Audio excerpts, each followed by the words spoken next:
యేసు ప్రభు ఆత్మదిగములలో నా ప్రభుని తలచితిని ఆత్మదిగములలో నా ప్రభుని తలచితిని దేవాని దయతోడానే ఆశ్రయం పొందితిని దేవాని దయతోడానే ఆశ్రయం పొందితిని నా ప్రియమైన యేసు ప్రభు దేవాని స్తోత్రములు నీవిచ్చిన రక్షణకై దేవా స్తోత్రము స్తోత్రములు నీవు చేసిన ఉపకారముకై దేవా స్తోత్రము స్తోత్రములు నా ప్రియమైన యేసు ప్రభు మందిర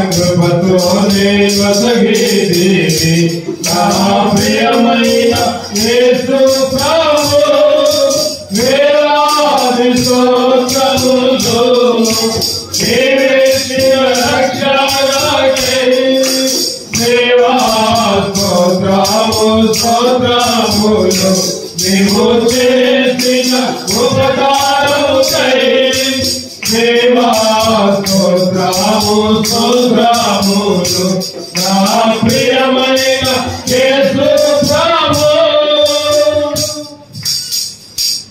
ప్రైజ్ ది లార్డ్. స్తోత్రం. మరోసారి ప్రభు యేసుక్రీస్తు నామములో అందరూ కూడా వందనాలు తెలియజేసుకుంటున్నాం. ఈరోజు వర్తమానాన్ని కుదించుకున్నాం. ఎందుకంటే చివరిలో ప్రేమానందు కలిగి ఉంటున్నామని అదేవిధంగా కొద్దిగా ఎర్లీగా మరి ఎండలు ఎక్కువ వెళ్తున్నాయి. కొద్దిగా ఎర్లీగా 12:45 కల్లా ముగించుకొని తర్వాత ప్రేమానందులు పాల్గొని అనుశ్రీలక్క తర్వాత వారి కుమారుడు నరేంద్ర తర్వాత ఆ కుటుంబం ఎంతగానో ప్రేమించి అందరూ కూడా భోజనాలని సిద్ధపరిచారు. వీళ్ళు వారి కుటుంబాలను ఆశీర్వదించినట్లు మనం ప్రార్థన చేయాలి. ముఖ్యంగా దేవుని మందిరంలో ఆయన రాకడ దాకా జీవించాలని, లేకపోతే మనం చనిపోయేదాకా ఆయన కొరకు జీవించే భాగ్యం నా కుటుంబానికి మాత్రమే కాదు, కానీ మనందరూ కూడా అటువంటి గొప్ప దేవుడు. మనందరూ కూడా మందిర సహవాసం, మందిర సమృద్ధి, ఆయన ప్రజల సహవాసం దేవుడు మనకి ఇవ్వాలని ఆయన స్తుతించుకుందాం. కొత్తగా కొన్ని మాటలు పరిశుద్ధ గ్రంథం నుంచి ధ్యానం చేద్దాం. ఒక 20 నిమిషాలు ఆయన మాటలు మనం ధ్యానం చేసుకొని తర్వాత ముందు కార్యక్రమంలో పాల్గొందాం. రండి.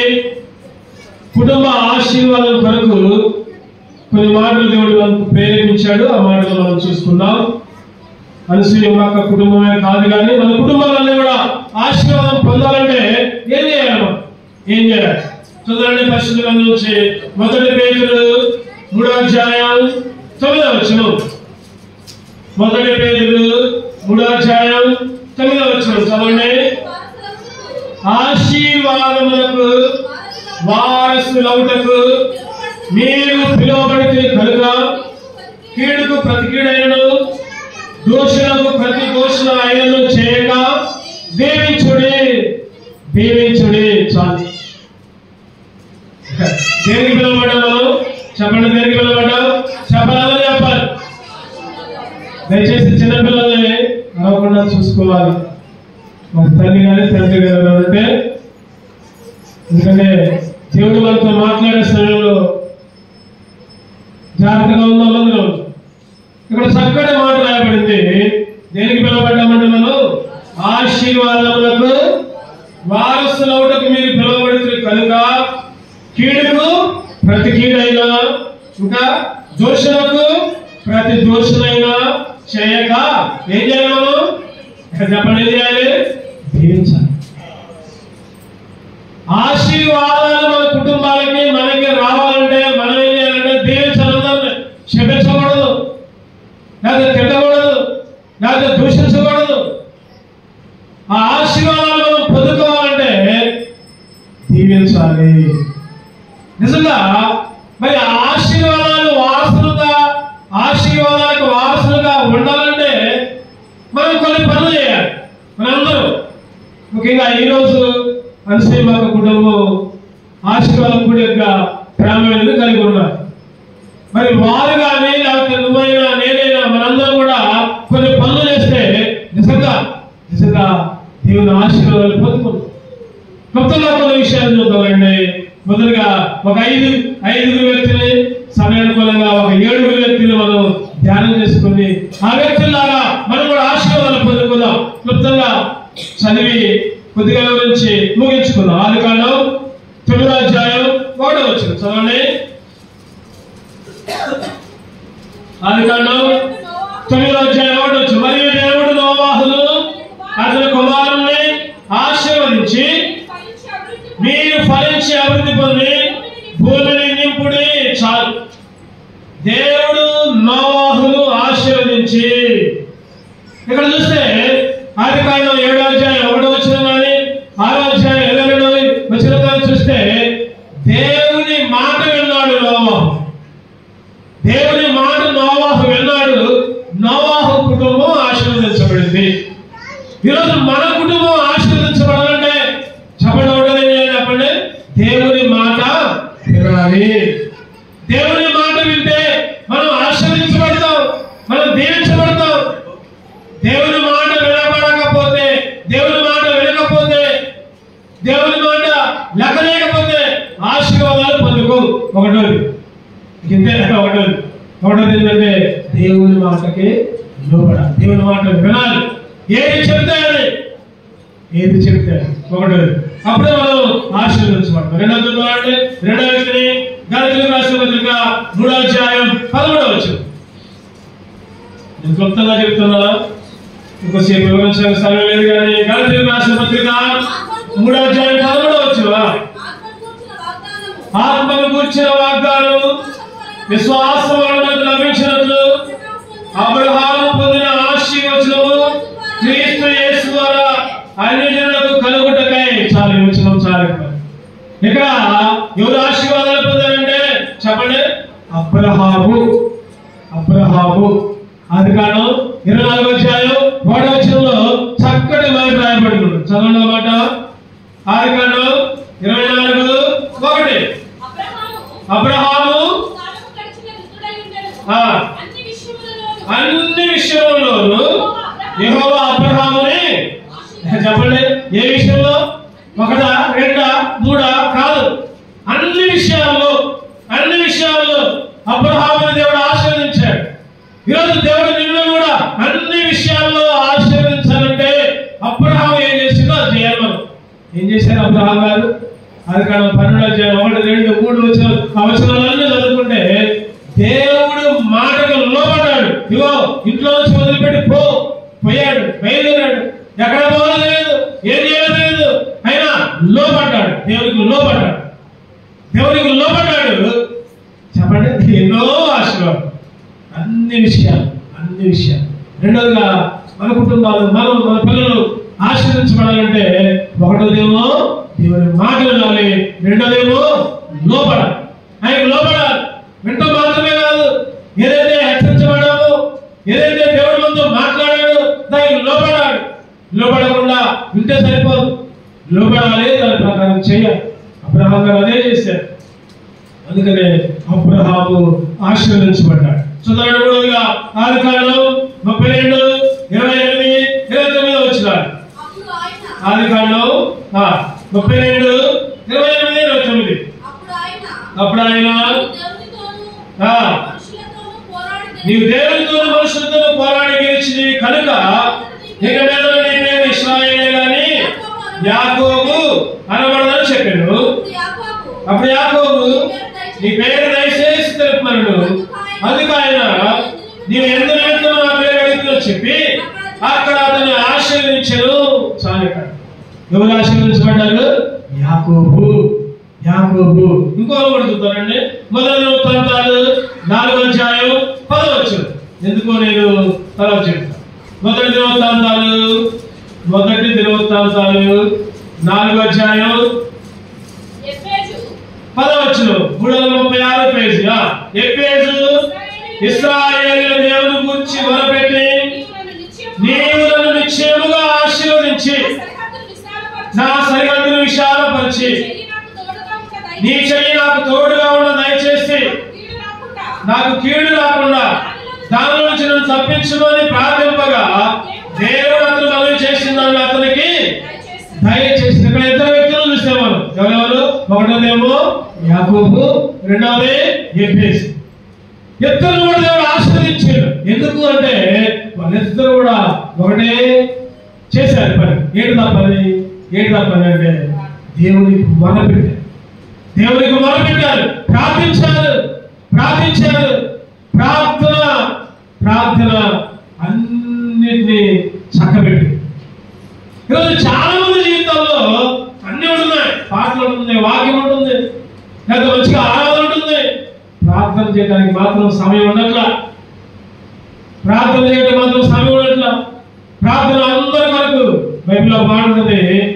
మీరు క్షేమంగా ఉండాలంటే, మీ కుటుంబం క్షేమంగా ఉండాలంటే అధికారుల కొరకు, రాజుల కొరకు, అందరి కొరకు ప్రార్థన చేయమని తిమోతి పత్రికలో రాస్తా ఉంటారు. ఈరోజు మనం క్షేమంగా ఉండాలంటే, మనం ఆశీర్వాదాలు పొందాలంటే యాకోబు గారి లాగా, ఎఫెసు గారి లాగా ఆశీర్వాదాలు పొందుకోవాలంటే మొరపెట్టే స్వభావం ఉండాలి, ప్రార్థించే బలం ఉండాలి, పట్టుదలగా ఎడతెగక ప్రార్థన చేయడం అని బైబిల్లో. ఎడతెగక ఇందాక చెప్పుకున్నాం. దైవ క్రమంలో ఒకటి ఏడా క్రమం చెప్పండి. బాధలో కాదు, సహవాసంలో కూడా, సహవాసంలో మాత్రమే కాదు, ఇంకా రొట్టె విచ్చుట్లో కూడా, రొట్టె విచ్చుట మాత్రమే కాదు, ఇంకా ప్రార్థనలో కూడా. ఈరోజు మనం ప్రార్థనా పరులమైతే మనం ఆశీర్వదించబడతాం, మన పిల్లలు కూడా ఆశీర్వదించబడతారు. గుర్తుపెట్టుకోవాలి. దాని గురించి చెప్పుకుందాం. ఒకళ్ళు నోవాహు, నోవాహే మాటలు ఆశీర్వాదాలు పొందారు. రెండవది అబ్రహాము గారు లోబడ్డారు, ఆశీర్వాదాలు పొందారు. మూడవది యాకోబు, ఎఫెసు, నాలుగవది ఎఫెసు. వాళ్ళు పెట్టారు, ప్రార్థన చేశారు, ఆశీర్వాదాలు పొందారు. ఈ లక్షణాలన్నీ మనం కూడా పొందుకోవాలి. 5వ వచనంలోనే మొదటి సమయాలు 15-13. మొదటి సమయాలు 15-13. తర్వాత అతడు సౌలు యెహోవా వలన నీకు ఆశీర్వాదము కలుగును గాక. చాలు. ఎవరి గురించి రాయబడిందంటే దావీదు గారి గురించి రాయబడింది. 2వ సమయాలు 7వ అధ్యాయం 29 చదువుతున్నారండి. 2వ సమయాలు 7:29. దయచేసి దాసుని నా కుటుంబము నిత్యము నీ సన్నిధిలో ఉన్నట్లుగా దాన్ని ఆశీర్వదించు. యెహోవా నా ప్రభువా, నీవు సెలవిచ్చున్నావు, నీ ఆశీర్వాదము నుండి నా కుటుంబము నిత్యము ఆశీర్వదించబడును గాక. దావీదు గారి గురించి 1వ వృత్తాంతాలు 29-14 కూడా చదువుకుందాం. 1వ వృత్తాంతాలు 29-14. ఈ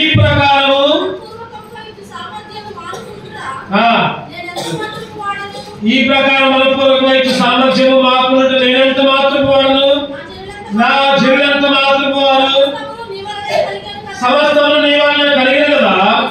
నీ స్వసంపాద్యములో కొంత నేను మీకు ఇచ్చాను. దావీదు గారి గురించి చదువుకున్నాం. దావీదు గారి గురించి కుటుంబం అంట, ఆయన పిల్లలంతా ఎప్పుడు ఆయన సన్నిధిలో దేవునికి మొరపెట్టారు. ఎందుకు దేవుడు దావీదు కుటుంబాన్ని ఆశీర్వదించారంటే దావీదు ఎక్కువగా దేవునికి ఇచ్చేవాడుగా ఉన్నాడు.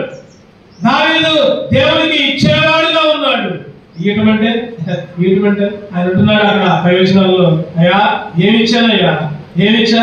నీకు ఇచ్చే నువ్వు నాకు ఇచ్చిందే నేను నీకు ఇచ్చాను. నువ్వేదైతే దయచేసావో దాంట్లో కొద్దిగా నీకు ఇచ్చాను.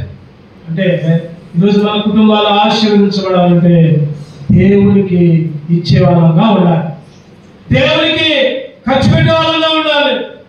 దేవునికి ఖర్చు పెట్టడం అంటే ఏదో ఒక డబ్బులే కాదు. చాలాసార్లు చెప్పారు, దేవునికి సమయాన్ని ఇచ్చే వాళ్ళగా ఉండాలి, సమయాన్ని ఖర్చు పెట్టాలి, దేవునికి నీ బలాన్ని ఖర్చు పెట్టాలి, దేవునికి నీ ఆస్తిలో లేకపోతే నీ సంపాదనలో కొద్దిగా దేవునికి ఇచ్చే వాళ్ళగా ఉండాలి. దేవుడు దావీదు కుటుంబాన్ని ఆశీర్వదించాడు. ఎందుకంటే దావీదు ఎప్పుడు నరకం చేయాలి, దేవుడికి ఇవ్వడానికి ఇష్టపడ్డాడు. ఇంకో వ్యక్తిని చూద్దానండి, ఆరో వ్యక్తిని. మొదటి వృత్తాంతాలు 13-14 ముగించుకుందాం ఒక 5 నిమిషాల్లో. మొదటి వృత్తాంతాలు 13-14. దేవుని మందసము ఒబేదెదోము ఇంటిలో అతని కుటుంబం వద్ద 3 నెలలు ఉండగా యెహోవా ఒబేదెదోము ఇంటి వారిని అతని సొత్తంతటిని ఆశీర్వదించాడు. ఎవరు వ్యక్తి చెప్పండి? ఒబేదెదోము. దేవుడు ఆ కుటుంబాన్ని మాత్రమే కాదు, ఇంకా అక్కడ చక్కటి మాట ఉంది, అతని సొత్తంతటిని, అంటే అతనికి సంబంధించినంతటిని. ఎందుకు దేవుడు ఒబేదెదోమును ఆశీర్వదించాడంటే దేవుని మనసాన్ని ఇంట్లో పెట్టుకున్నాడు, దేవుని మనసాన్ని, దేవుని వాక్యాన్ని, దేవుని సన్నిధిని ఇంట్లో కలిగి ఉన్నాడు. ఈరోజు కొన్ని నెలలకి వెళ్తుంటే వాళ్ళ ఇల్లు కట్టేటప్పుడే ప్లాన్ చేసుకుంటారు, ఇది దేవుడి గది, విగ్రహాలు పెట్టుకుంటారు, పూజలు చేసుకుంటూ ఉంటారు, అవి ఎరిగించుకుంటూ ఉంటారు. తప్పైతే పట్టదని ఈరోజు విశ్వాసముగా మన ఇంట్లో దేవునికి స్థానం ఉందా? దేవుని మందసానికి స్థానం ఉందా? ప్రార్థనకి స్థానం ఉందా? ప్రార్థనకి ఒక స్థలం ఉందా? ఆ స్థలంలో ప్రార్థన చేసుకోవడం, ఆ స్థలంలో వాక్యం చదువుకోవడం, ఆ స్థలంలో దేవుని ధ్యానం చేసుకోవడం మన కుటుంబాల్లో కలిగి ఉండాలి. ఈరోజు ఎట్లా ఉన్నాయి కుటుంబాలు?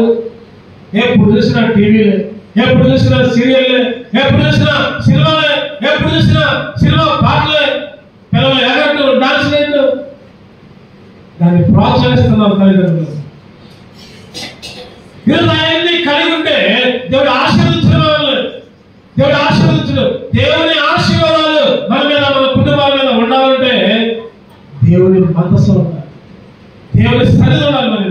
మన కుటుంబంలో పైనేమో యేసుక్రీస్తు ఈ ఇంటికి యజమాని రాస్తూ ఉంటాం, లోపలన్నీ సైతాను పనులు, సైతాను కార్యాలు, సైతాను విషయాలే, ఎప్పుడు తగాదాలు, ఎప్పుడు గొడవలు. అందుకే మనం దేవుని ఆశీర్వాదాలు పొందుకోలేకపోతున్నాం. ఒబేదెదోము దేవుని మందసాన్ని ఇంట్లో పెట్టుకున్నాడు, ఆశీర్వదించాడు. చివరగా ఇంకొక వ్యక్తిని చూద్దామండి. యోబు గ్రంథం 42:12. నేను తెలిసిన మాటలే కాబట్టి కొద్దిగా గుర్తు చేస్తాను. యోబు గ్రంథం 42:12. యెహోవా యోబుని మొదట ఆశీర్వదించినంతకంటే మరి అధికముగా ఆశీర్వదించును. అతనికి 14,000 గొర్రెలను, 6,000 ఒంటెలను, 1000 జతల ఎడ్లను, 1000 ఆడుగాడులను. అక్కడ పైన చక్కని మాట ఉంది, యెహోవా యోబును మొదట ఆశీర్వదించినంత కంటే మరి అధికముగా. చెప్పండి, ఎందుకు యోబును ఆశీర్వదించాడు దేవుడు? కారణం ఏంటి? మనం చాలాసార్లు విన్నాం, చాలాసార్లు చదువుకున్నాం. అసలు ఎందుకు యోబును ఆశీర్వదించాడు? ఏంటంటే కష్టమైన, నష్టమైన, రోగమైన, బాధైన సహించాడు, నిలబడ్డాడు దేవుని కొరకు, నిలబడ్డాడు దేవుని విషయంలో. దేవుణ్ణి ఏ మాత్రం కూడా చెప్పండి దూషించాలా?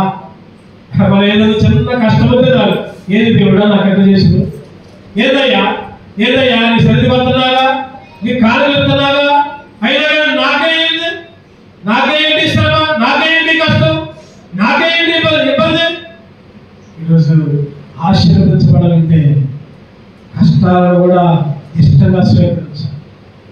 కష్టాలలో, ఇరుకుల్లో, ఇబ్బందుల్లో దేవుని మందిరాన్ని విడిచిపెట్టకూడదు. అది గుర్తుపెట్టుకోవాలి. సొంత భార్య వచ్చాను ఏమని, ఎందుకయ్యా ఇక దేవుడు వదిలిపెట్టరాదు, దేవుడిని దూషించి సావరాదు. ఏమన్నాడు అమ్మా, మూర్ఖురాల్లాగా మాట్లాడు. దేవుని చేత లాభమేనా? దేవుని చేత కష్టాలు కూడా అనుభవించాలి. ఈరోజు విశ్వాసం ఎట్లా ఉన్నారంటే, ఏదైనా మేలు జరిగితేనే దేవుడు, ఏదైనా సందర్భాలు వచ్చినప్పుడు, ఏదైనా మనం ఉద్యోగాలు వచ్చినప్పుడు, లేకపోతే కొడుకులు పుట్టినప్పుడు, లేకపోతే పాస్ అయినప్పుడు, లేకపోతే ఇంకేదైనా కలిసి అప్పుడే దేవుడు. మిగిలిన సమయాల్లో దేవుడు గుర్తున్నాడు. ఏనంటారు, ఈరోజు మన కుటుంబాలు ఆశీర్వదించబడాలంటే, మన కుటుంబాలు, మన పిల్లలు తీర్చబడాలంటే, ఎటువంటి కష్టమైన, ఎటువంటి నష్టమైన, ఎన్ని శోధనలు వచ్చినా, ఎన్ని అవమానాలు వచ్చినా, ఎన్ని ఇబ్బందులు వచ్చినా దేవుడిని విడిచిపెట్టాలి. దేవుడి మందిరాన్ని విడిచిపెట్టకూడదు. దావీదు గారు అంటారు, నేను ఎల్లప్పుడూ దేవుడిని, ఎల్లప్పుడూ. అందుకనే జేసీ రావు గారని ఒక దైవ సేవకుడు పాటలు రాస్తారు. ఆయన చాలా పాటలు రాశారు. చివరిగా ఒక్క మాట చెప్పి నేను ముగిస్తాను. ఎన్నో పాటలు రాశారు. శ్రీని గీతాలు. ఒకసారి కూతురు అడిగిందంట, నాన్న అన్ని పాటలు రాశాను కానీ మరి కష్టాలు వచ్చినప్పుడు ఎదుర్కొనే పాట రాయలేదు నాన్న అంటే, అప్పుడు ఆలోచించి ఒక పాట రాస్తాను. ఏంటా పాట అంటే, ఆ వచనాలన్నీ ఆ పాట మొత్తం దాని గురించి. ఈ జీవిత యాత్రలో ఏమి సంభవించినా, ఈ జీవిత యాత్రలో ఏమి సంభవించినా, మహిమానికే ఓ ప్రభు, ఇది నాది నా ప్రార్థన, మహిమా నీకే ఓ ప్రభు, ఇది నాది నా ప్రార్థన, ప్రభువా నూనె కొనియాడేదన్, హల్లెలూయా పాడేదన్, నిన్ను కొనియాడేదన్, హల్లెలూయా పాడేదన్, నిన్ను కొనియాడేదన్, హల్లెలూయా నిన్ను పూజించి కీర్తింతును, హల్లెలూయా నిన్ను పూజించి కీర్తింతును, ప్రభువా నిన్నునే కొనియాడే. అన్ని కాలంలో చెప్పండి, అన్ని కష్టాల్లో, సుఖాల్లో, ఏ ఇబ్బందుల్లో, ఈరోజు మన జీవితాల్లో, మన కుటుంబాలు ఆశీర్వదించబడాలంటే కష్టం వచ్చినా కూడా దేవుడు స్థితించాలి. చెప్పండి, ఏడుగురి గురించి ధ్యానం చేస్తూ చెప్పండి. నరసింహాక ఎవరెవరి గురించి ధ్యానం చేస్తూ చెప్పండి. మొదటిగా ఎవరు? నరసింహాక కుటుంబమే కాదు, మన కుటుంబాలన్నీ ఆశీర్వదించుకోవాలంటే మొదటిగా నోవాహు. ఏం చేయాలి మనం? చెప్పాలి, మీరే చెప్పాలి. దేవుని మాట. రెండవదిగా అబ్రహాము. ఏం చేయాలి మనం? లోబడాలి. మూడవదిగా యాకోబు. నాలుగవదిగా ఎఫెసు. ఏం చేయాలి మనం? ప్రార్థన చేయాలి. అందరి కొరకు, సంఘమంతా, సంఘం కొరకు, సేవకుల కొరకు ప్రార్థన చేయాలి. ఐదవదిగా దావీదు. ఏం చేయాలి మనం? చెప్పట్లా, దేవుడికి ఇచ్చేవాళ్ళగా ఉండాలి. ఏమేమి ఇవ్వాలి? సమయాన్ని ఇవ్వాలి, బలాన్ని. మనం పని కూడా దేవుని మందిరం చేయాలి. మన బలాన్ని ఇవ్వాలి, మన సంపాదనలో కూడా. ఆరవదిగా ఉపేదము. ఏం చేయాలి మనం? దేవుని సన్నిధి మన ఇంట్లో కలిగి ఉండాలి. దేవుని సన్నిధి, దేవుని గురించి అల్లరితో కూడిన ఆటపాటలు లేకుండా జాగ్రత్తగా ఉండాలి. చివరిగా ఏడవదిగా యోగుగా. ఏం చేయాలి మనం? కష్టాలు వచ్చినా, నష్టాలు వచ్చినా, ఇబ్బందులు వచ్చినా దేవుని మందిరాన్ని విడిచిపెట్టాలి. అటువంటి ఆశీర్వాదాలు పొందే కుటుంబాలను దేవుడి వాళ్ళని సిద్ధపరచును కాక. ఆమె దేవుడు నరసింహాక కుటుంబాన్ని, వారి పిల్లల్ని, నరేంద్రాన్ని, అఖిలాన్ని, వారి కుమారుని, వారి సంతానాన్ని దేవుడు దీవించి ఆశీర్వదించును కాక. ఆమె దేవుడి మాటలో దీవించును కాక. నిలబడదాం, పాట పాడుకుందాం, దేవుడి కాళ్ళు అర్పించుకుందాం.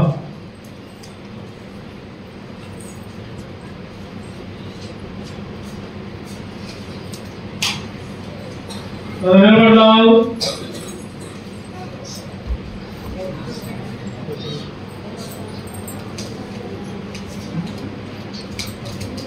ఏడు 739 పాట శ్రీనికేతన్ నుంచి పాట సంఖ్య 739 624 739 పాట పాడుకుంటూ దేవుని కనపరుచుకుందాం. మొదటి 2 వచనాలు 6వ వచనం పాడుకుందాం. 1 2 6 పాట సంఖ్య 739 పాత శ్రీనికేతన్లో 624. మనసార కృతజ్ఞతలిడుచు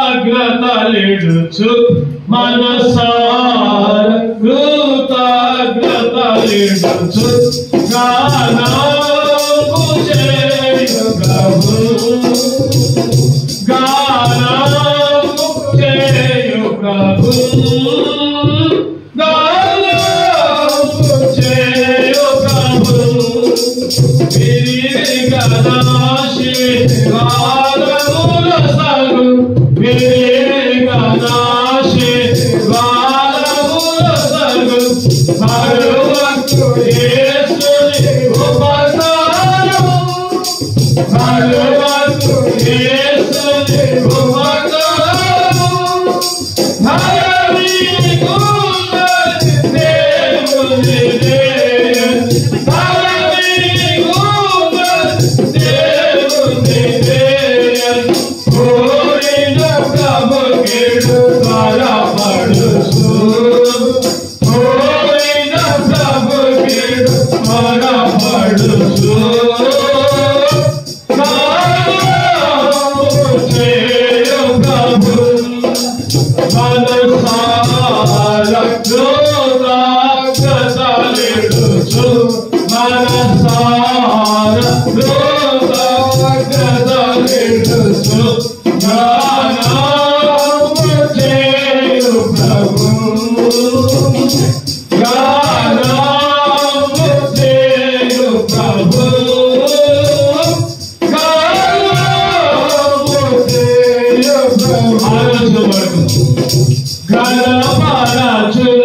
దేవుని దేవుని నామానికి